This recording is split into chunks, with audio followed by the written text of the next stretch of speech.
สบายดีพี่น้องรอบขับรอบแรกคอยสิมาจัดออเดอร์เนาะมีออเดอร์ของชิเจี๊ยบนำเด้อพี่น้องเด้อขอบพระคุณหลายเพิ่นอุดหนุน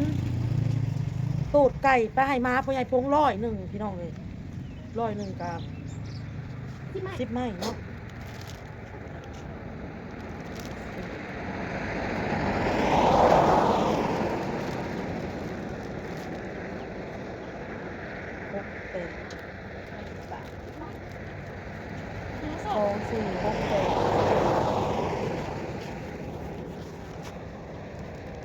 แล้วตูดไก่เป็นบัตรเฉพาะตูดไก่เนาะมันเครื่องคนไปนั่งร้านมีออเดอร์ของมันใส่เป็นน้ำนะพี่น้องไม่5,000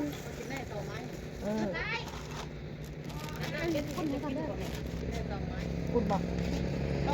คุณเอาใส่ถุงนะนี่ใส่ถุงให้เรานี่ถุง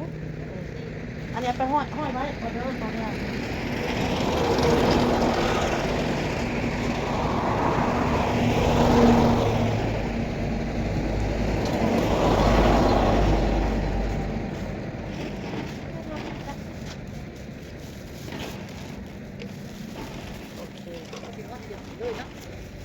ไปใส่ถุงยางใส่ญี่ปุ่นแล้วม้วนเลยมันแก้วใส่ กระทงยางใส่แหละค่ะ ก็เย็นหน่อยออกไปใส่ไปเลยเอาใส่ถุงยางนั้นแล้วเอาที่ใส่ถุงยางใส่นั่นแหละแก้วใส่ไปเลยเอาไว้ใส่ถุงไม้เลยก็ตัดใส่เข้ามาใส่ยังวะ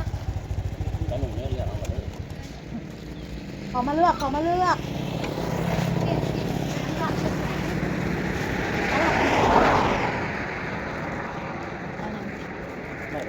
อันปิ้งหมูไม่ซิปอันนี้กับไม่ซิปคือกันติดไก่ไม่ซิปปิ้งหมูไม่ซิปอันนี้ไม่หา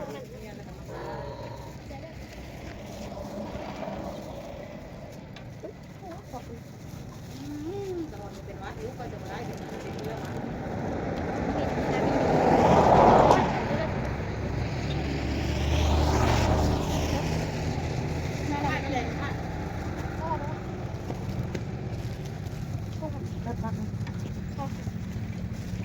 โซนหายอยู่บ่เป็นอะไรที่ไม่เอาใครยังคงจะว่าลงมาจังเหรอมันคงจะว่าลงกันออกมาจังในท้องที่นี่มันเด็กเขาคิดกันโอ้ยจ่ายเป็น10,000กันด้วยนะคะ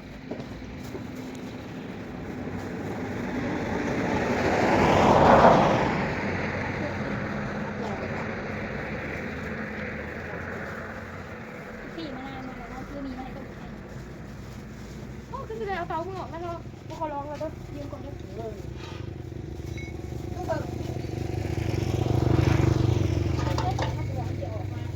โอ้ตำไทยคนใหญ่พันขาที่พันรถตำไทย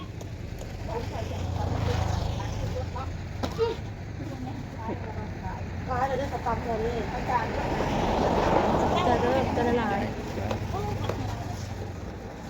10,000แล้ว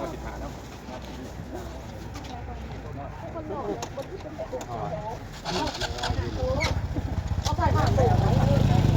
จะบอกเลยนะ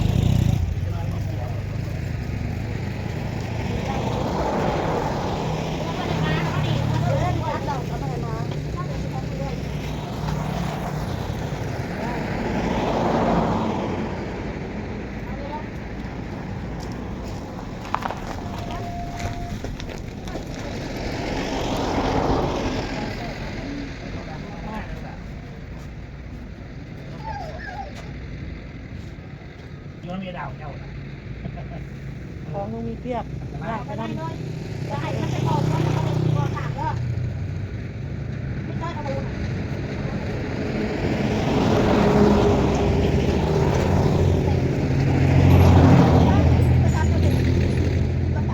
ที่วันนั้นเขาที่ตอนนี้ลองลงมันอยู่ในกล่องขาบามาลงอยู่นี่อันแดงกินจับผมถ้ามือไหนคุณจองมาลง ถ้ากระลงนี่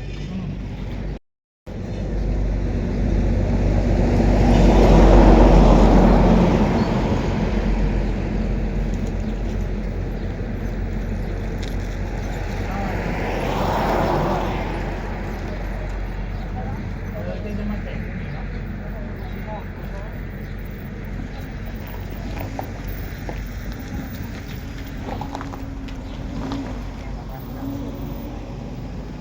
แล้วที่ส่งแล้วที่สั่งเรื่องเลยนะค่ะที่ส่งเลย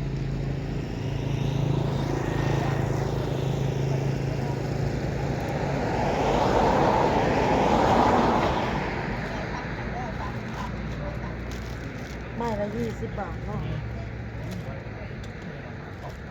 ทำไมเขาฮุบไปแล้วไง พกบอกส่งเงินส่งเต็ม เมื่อไหร่ แต่ทานเมื่อตอนเจ็ดก็นอนเนี่ย เมื่อไหร่ขึ้นมา เจ็บนั่งมาแล้วที่เราติด ไม่ละ20 บอกเก็บไว้เด้อเงินเด้อคนที่มันไปหาหมอสบาย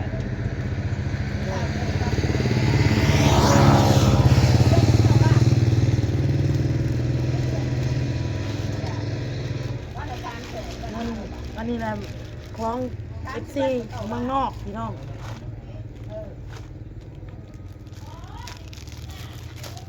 เป็นอะไรเรื่องที่เข้ามาเช่าเอง3 ล้านชั้นข้างเราวัดจามแทนกับ3 ล้าน6 ล้านปลายเลยคือมันเป็นเจ้าอยู่เท่าไหร่คิดเป็น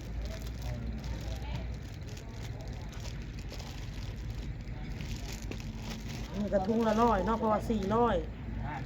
ออเดอร์เพิ่นพี่น้องและวุ้นเสียดอะไรพี่น้อง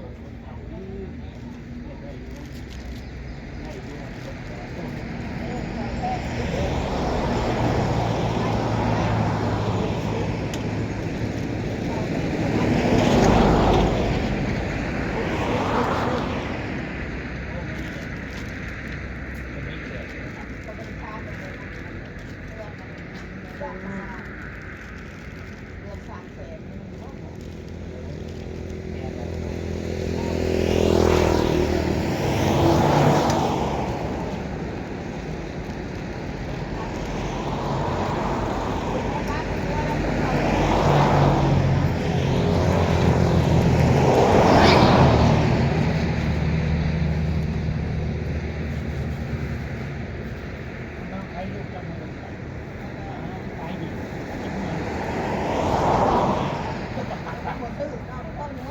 เออโอ้น้าบ้าวกระบี่แต่ทำดีว่า ใครลูกมดติ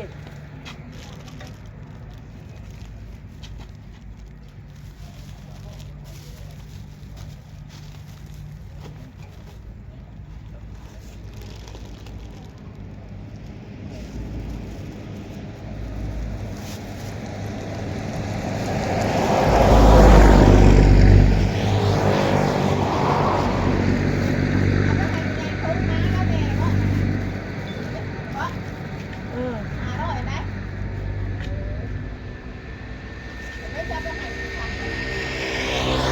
ลงไปอยู่แล้วเอานี่นะลงไปเออ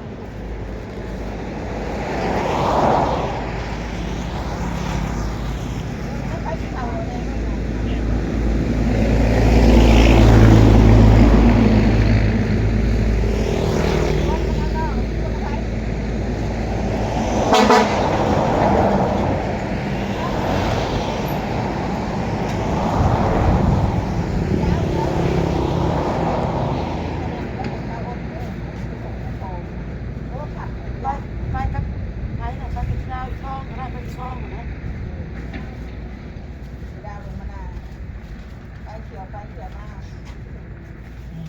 ่อนอย่างนี้เลยตามมาหน้ายังเดียวว่าให้มีคนช่วยนะ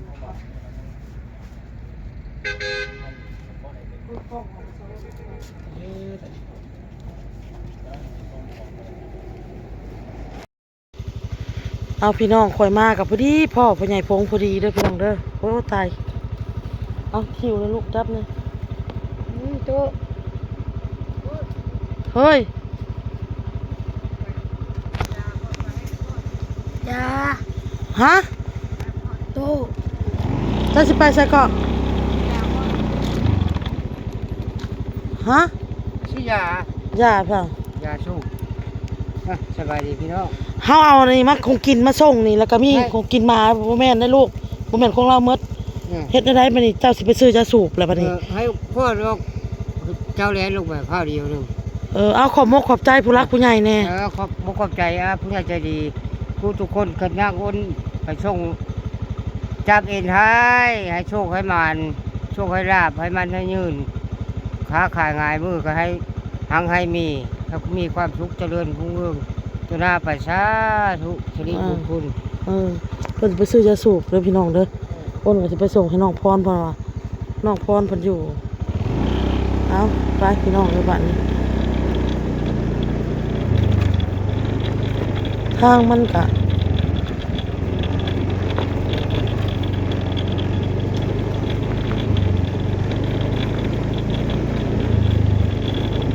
ไปส่งให้พ่อใหญ่พงก่อนเพราะว่าทางมาเฮือนเรามันเปรี่ยวนะพี่น้องมันเป็นป่าเลยมาส่งให้พ่อใหญ่พงก่อนอันทำมาเว้นปัดย่านเราบ่อยู่ต้องมาแรงๆพี่น้องโอ้เราเข้าป่าตัดฟืนตัดไม้ตัดตอกเราแหละพ่อใหญ่พงก็ได้เนาะ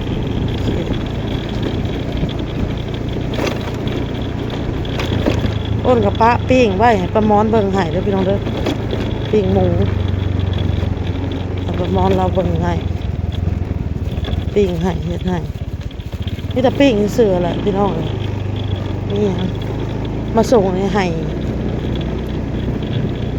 พ่อใหญ่พงแล้วก็สิไปส่งให้นางจ้อยต่อเลยอ้นก็เพราะว่านางดาวเราอยู่ในห้านเนาะเพียงเนาะก็สิเอาให้นางดาวในห้านน่ะเลยเนาะพี่น้องคันว่าเสียมาเอาให้ลาวมาส่งลาวมาถ่ายอยู่เฮือนแบบมาถ่ายอยู่เฮือนลาวสิลาวก็ยังบ่แล้วเวียกนะนอกจากปิดห้านของเขาพี่น้องอ้นก็มีแต่สิให้นางดาวแล้วก็อยู่ในห้านหันแล้วก็เพิ่นเอาเมื่อปันตาปันยายเพิ่นกินอยู่เฮือนเพิ่นก็ใกล้ๆนะพี่น้องเลยนางดาวใกล้กับห้านนะเดี๋ยวสิถามน้องเพิ่นก่อนว่าน้องเพิ่นให้เอาหกกินมาส่งบ่ส่งตาส่งยายนอกจากปิ้นห้านแล้วเวียกแล้วก็เก็บเครื่องเก็บอันน่ะของแล้วเรียบร้อยแล้วก็เมื่อแล้วก็เอาหกกินเมื่อจอดนี่นะพี่น้องนี่ฮอดแล้วพี่น้องนี่มากับเฮาไปแล้วเอาน้องลงลูก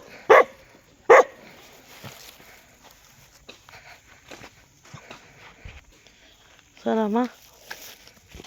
นี่มากระถึกเลขแล้วมื้อนี้พี่น้องมี FC เพิ่น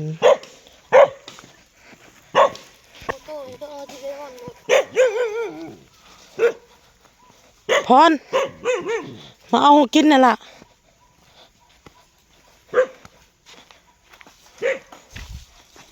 เอากิน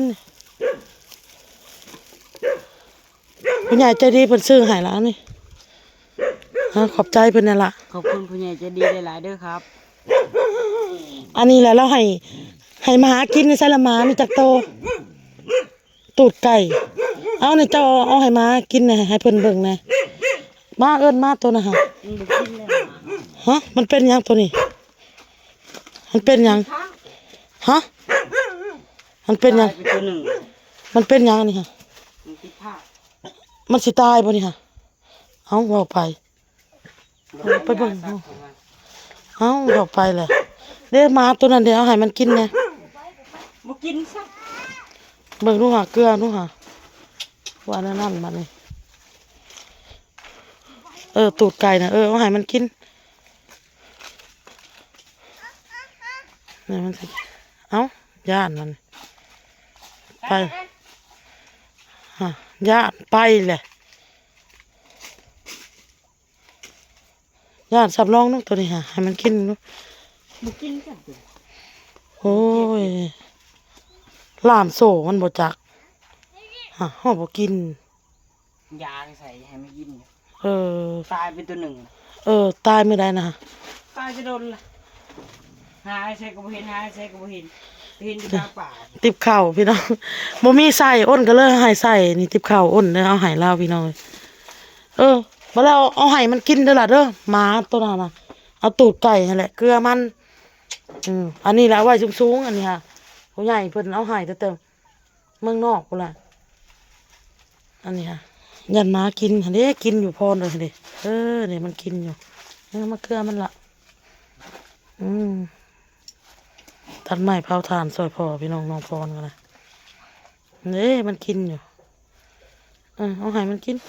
แล้วที่ฉีดยามาซักให้มันเป็นภาคดิ ตาย2ตัวตายตัวหนึ่ง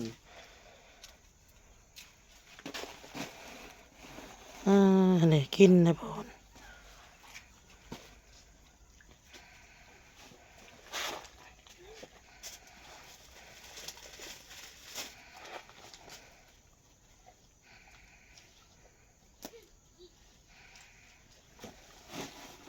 พากันกินแรงกับยังสามมือนี่ โอ้ยป้าผมที่เสียบยางรถเฮา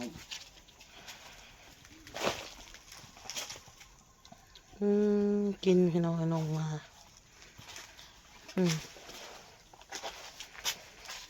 นี่เมื่อกี้นี่เห็ดปบเห็ดแหล่นี่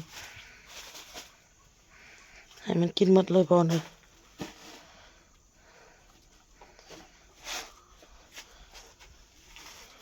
มันเนี่ยมีแต่ป่าอ้อยเนาะมันนี่มืดทึบเลยพี่น้องเลยแต่นกกดนกเขาห้องมัดมันนี่เหลือแต่ทงกินซักยาให้มันอีก โอ้ยเนาะคือสิบรอดแต่มันมีแหละแน่มันกินพรเลยบ่น้ำติดผักบ่ใจอีต้นเด้เนาะมาบริกิซักยาซักมันตัดไม้เผาถ่านเมื่อก่อนเมื่อก่อนเด้อล่ะเด้อไปลูกปะเมื่อไปบอลพากันเมื่อพี่น้องขับเมื่อล่ะตะเวนตกดินเลยนะพี่น้องไอ้พวก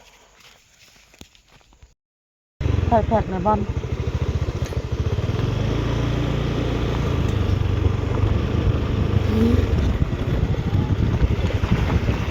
มาหานังจอยต่อเลยพี่น้องเลยดูสิอยู่หรือบ่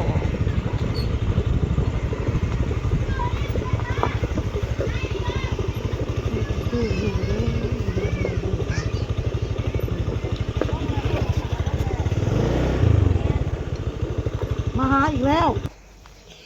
มาลงมาต้มข้าวเปียกกินกินข้าวเปียกแหละพี่น้องเลยเอาของกินมามาให้เมื่อวานนี่มาบ่เห็นเจ้าเห็นแต่นางจอยจังว่าขอบใจผู้รักผู้ใหญ่เพิ่นอยู่เมืองนอกแน่ไปผู้ใหญ่ผู้อะไรก็ได้FC ก็ได้ขอบใจหลายๆเด้อสิเอาของกินมาให้นั่นแต่ละมื้อนั่นก็บ่เคย กินข้าวได้พี่น้องนางจอยต้มข้าวเปียกกินหนาข้าวแจ้ว่าวกับเซาอยู่นี่เบิ่งข้าวเปียกเบิ่งข้าวเปียกจอยต้มใส่ยังหมูสับต้มใส่หมูสับบ่ได้ไปหากินบ่มื้อนี้ข้าวเผาถ่านขวดแต่เสือได้จากสอบเตานี่นะ3 สอบเธอก็หลายเตาน้อยๆได้3บ่หากันต้มข้าวเปียกกิน2มื้อลูกพี่น้องสิเมื่อก่อนผู้รักผู้ใหญ่เพิ่นให้พุดนู้นแล้วก็ให้เอามาให้กินให้2มื้อลูกกินเพิ่นว่าขายดีบ่เพิ่นฮะขายดีถามว่าขายดีบ่ก็ขายบ่ได้ขายอันคนสัญจรไปสัญจรมาได้ขายแต่เล็กๆน้อยๆแต่เฮาได้นำผู้รักผู้ใหญ่เพิ่นอุดหนุนเมื่อก่อนเด้อบัดนี้เด้อไปลูกไปเอาลูกมานำพี่น้องเลยทานหรือบ่ไม่มีเมื่อวานนี่แป้นเอาโตดพี่น้องเอาเห็นอยู่บ่เนี่ยเอากระถางผู้อื่นก็มาเอาแหละยัง3 สอบสิยิ้มให้ดอก3 สอบแสนน่ะหากระซื้อนะไอ้เบิ้ลเผาเลยมาเมื่อวานนี่ยังแป้นเอาโตดมื้อนี้เผาเลยไปเมื่อลูกเฮาเพิ่นก็มาเฮ็ดเวียกในห้างนะพี่น้องออเดอร์เพิ่นพี่น้องเอาฉันหายผู้ใหญ่จะรีบทำการผู้ใหญ่เพิ่นอยู่แต่เมืองนอกพุ่นละเพิ่นอุดหนุนให้เจ้ากินเมื่อปั้นนั่นพ่อเฒ่าแม่เฒ่ากินตากับยายเพิ่นว่าเพื่อนน้องดาวก็อยู่นี่น่ะใกล้ๆนี่เพราะว่าพ่อเฒ่าเราบ่อยู่เราไปเฮ็ดเวียกเราไปยามแม่นบ่เราไปเป็นหยังเป็นรปภแหละคันสิว่าเนาะพี่น้องเนาะพ่อเฒ่านะ อยู่แต่กับแม่เฒ่ามาแล้วพี่น้องไปให้นักจ้อยก็มาแล้วอ้นก็ได้ยายพงก็มาแล้วเรียบร้อยขอบมุกขอบใจผู้รักผู้ใหญ่ที่เพิ่นอุดหนุนหลายๆอยู่ดีมีแฮง